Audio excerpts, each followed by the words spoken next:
Hello and welcome to Polymerupdate. I'm Pratiksha Karkera and we are in conversation with Mr. Ankur Betai, the director of Autotech Sirmax India Pvt. We're going to discuss about the joint venture of Sirmax S.p.A. with Autotech Polymers India Pvt.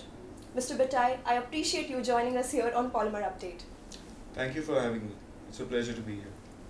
An agreement which was signed on the 18th of July this year will open the gates to Sirmax's entry into the Indian market as a leading producer of plastic compounds and resins. How will you welcome this advancement? This advancement is very welcome because in India there was no other player at present who could provide the full range of plastics which are being consumed, mainly in the automobile industry.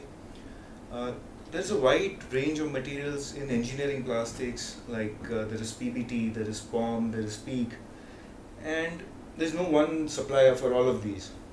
So it's a very welcome move, yes. So using the latest state-of-the-art manufacturing technology, how would you cater to the increasing demand of thermoplastic materials in the automotive and appliances sectors? See, the latest technology gives us an edge over our competitors now. We are able to produce materials which were earlier not possible. The new demands which are coming from the automotive industry offer very high mechanical properties, which using the old technology was not possible. With this new joint venture with Sirmax, we now have access to the latest technologies, so we can cater to all of the needs of the OEMs in India. Earlier they were importing these, but now we can produce in India, make in India. Well, you believe in Make in India, if I must say. Absolutely. Autotech Sirmax will be one of the few companies to provide specialty polymers, resins and thermoplastic compounds. How difficult will it be to stay in the class of top polymer companies? I don't think it'll be very difficult now with this new joint venture because I've already mentioned we now have the latest technologies in place. The OEMs now, I think we'll be able to offer them what they exactly need. So it's not going to be difficult to answer your question. So would you like to throw some light on how are you going to continue with the strategy of worldwide development in Asia? Today, most of the OEMs are wanting global approvals. So if you are supplying to somebody in India, they would want that the same material should be supplied to their other manufacturing location, maybe it's in China or Thailand or America. So once we have our material approved, say in India also, it opens up the opportunities for export to the other countries. So I think I've answered your question. How would Autotech Sirmax differentiate itself from the products offered by its competitors? At the moment, I don't think any of the other competitors, the Indian competitors, have access to the technology that we are now getting.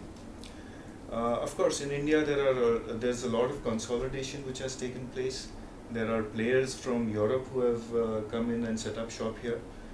And now I'm proud to say that we are online with the global competitors in India.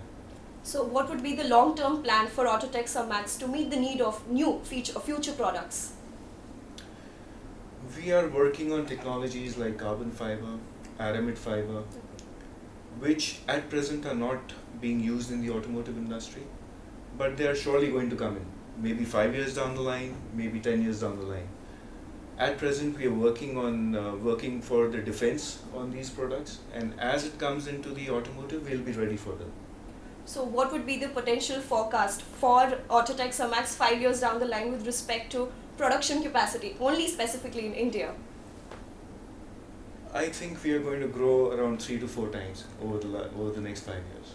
Yeah. Well, that's a huge budget that we must say. So what would be the key business strategies to stay ahead of this competition? Innovation. That is the only way you can stay ahead. And in the TIPCO Group's history, we pride ourselves in being innovative. We have always been the first in India to produce many products. We were the first plastics company in India, started way back in 1945. We were the first company in India to cater to the automobile industry. We were the first company to do all the indigenizations for the auto OEMs in India. And keeping that in mind, I'm sure we'll also be the first to bring in a lot of many future products into India. While we talk about innovation, will we see a lot of innovative products in the future as well from Autotech Sirmax? Absolutely. We have launched long glass fiber thermoplastics, which in the West is very well used. In India, it was launched by us in 2010. And keeping that in mind, we are going to launch, as I mentioned, carbon fiber thermoplastics as well as aramid in the future. So you will be seeing a lot of new products from our end. So will the joint agreement bring more plants in India over time? Autotech Sirmax is present in two different locations right now. One is in Gujarat, which caters to the west and the south, and the other plant is in North India, which caters to the north as well as to the east. In future, we might see a third plant in the south, basically to cater to the south customers. Yeah. Talking about Italy and India, two giant companies from Italy and India joining hands, what would be the road ahead for Autotech Sirmax India Pvt Limited? The road ahead is, I think, clearly defined. We have to grow. We have to grow by around 4 to 5 times over the next 5 years. And also, once we achieve that, then maybe look at the Southeast Asian countries to move there together for further production. Thank you very much for joining with us on Polymer Update. It was a pleasure speaking with you, Mr. Betai. Thank you. The pleasure was mine. And that's a wrap from all of us here at Polymer Update, the fastest growing petrochemical market intelligence company in the world. Polymer Update is a world-class renowned provider of business critical industry news and real-time price alerts. If you have enjoyed watching this video interview with Mr. Betai and have found it to be useful for your business, please subscribe to our channel by pressing the button below. Many thanks for watching.